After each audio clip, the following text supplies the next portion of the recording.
Berjumpa kembali bersama saya dalam acara Renungan Religius di channel YouTube Serambi Religius. Salam dan terberkati umat beriman sekalian. Pada hari Minggu tanggal 28 Maret 2021, Gereja Katolik merayakan perayaan Minggu Palma. Apa itu Minggu Palma? Bagaimana sejarahnya? Arti dan makna daun palma sudah saya sarikan melalui YouTube edisi sebelum ini. Pada kesempatan ini saya mau mengajak umat beriman sekalian untuk merenungkan bacaan-bacaan yang akan kita dengarkan pada hari raya Minggu Palma. Hari Minggu Palma kita mengenangkan sengsara Tuhan dan kisah Injil tentang sengsara Tuhan kita Yesus Kristus akan diulangi lagi, namun dengan aksentuasi yang berbeda pada perayaan wafat Yesus Kristus di hari raya Jumat Raya atau Jumat Agung. Bacaan pertama kita akan mendengarkan diambil dari kitab Yesaya bab 50 ayat 4 sampai dengan ayat 7. Aku tidak menyembunyikan mukaku ketika dinodai, karena aku tahu bahwa aku tidak akan mendapat malu. Suatu instruksi yang memberikan pemahaman rasa iman yang permanen, yang betul ada di dalam diri seseorang, yang akan mengetahui apa cerita di balik peristiwa itu terjadi.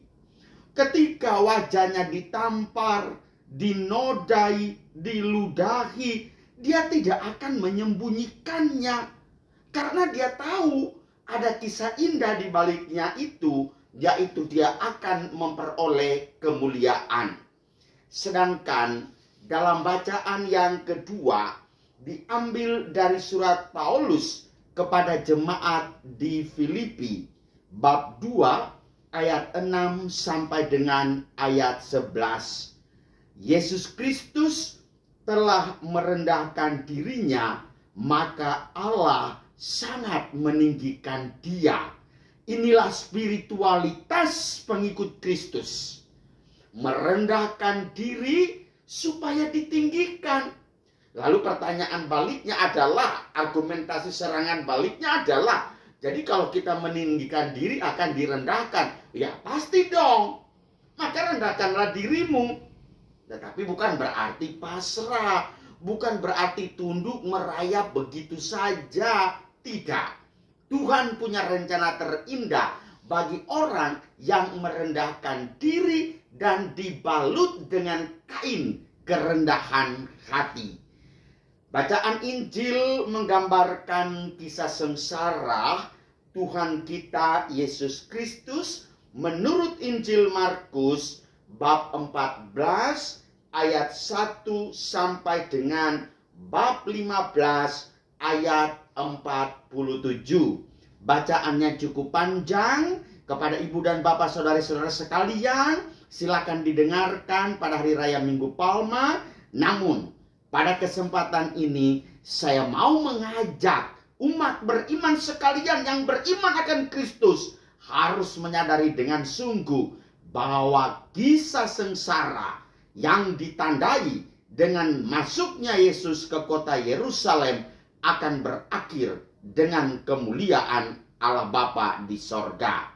Saudari-saudara umat Allah yang terberkati, pada hari ini gereja mengenangkan peristiwa Kristus Tuhan memasuki kota Yerusalem untuk menggenapi misteri Paskahnya. Dalam keempat Injil digambarkan dengan jelas bagaimana peristiwa penyambutan Yesus sebagai raja.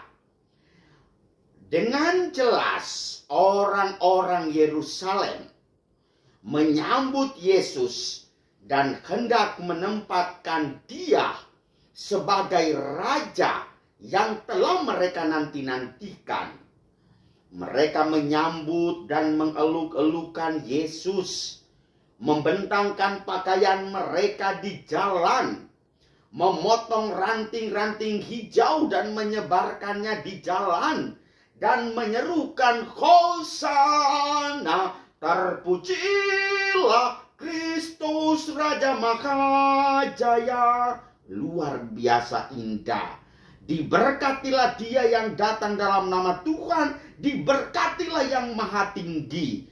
Injil Markus bab 11 ayat 9 sampai dengan 10. Semuanya ini mereka lakukan karena mereka telah mendengarkan pengajarannya tentang kerajaannya, tentang melihat mujizat-mujizat yang telah dilakukan oleh Yesus yang merubah kehidupan mereka, yang sungguh mengalami sentuhan kasih ilahi. Di sanalah mereka hendak menjadikan Yesus sebagai raja yang akan membebaskan mereka dari belenggu penjajahan. Dan Yesus tampil sebagai raja, namun ia tampil secara sederhana. Ia menaiki keledai betina, dan mereka menyambutnya dengan mengeluk-elukannya sambil melambaikan daun palma. Sebagai raja yang rendah hati dan miskin, hanya sekali lagi menunggangi seekor keledai muda.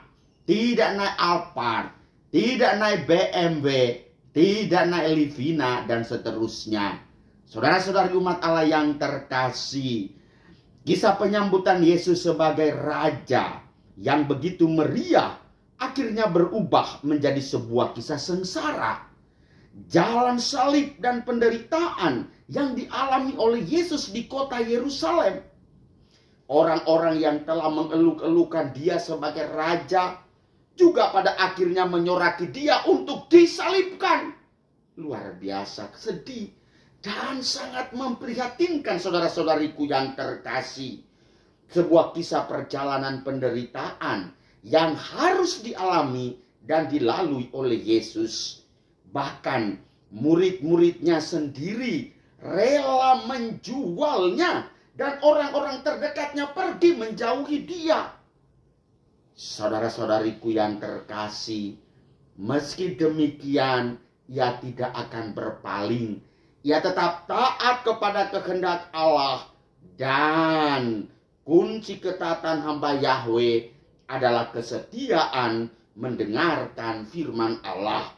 Kitab Nabi Yesaya bab 50 ayat 4 sampai 7.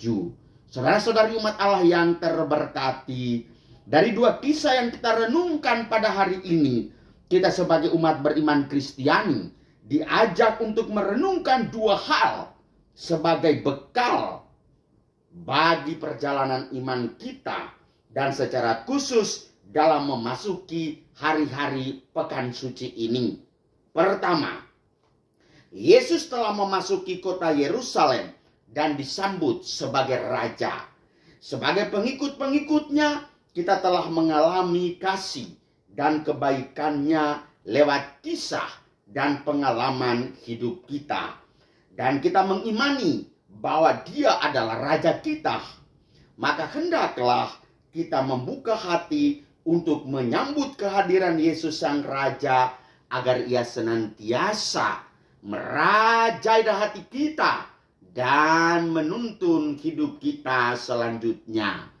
Yang kedua, ketaatan Yesus untuk mengikuti kehendak Bapaknya dan setia menempuh perjalanan penderitaan hingga rela wafat di atas kayu salib karena cintanya kepada kita, umat manusia.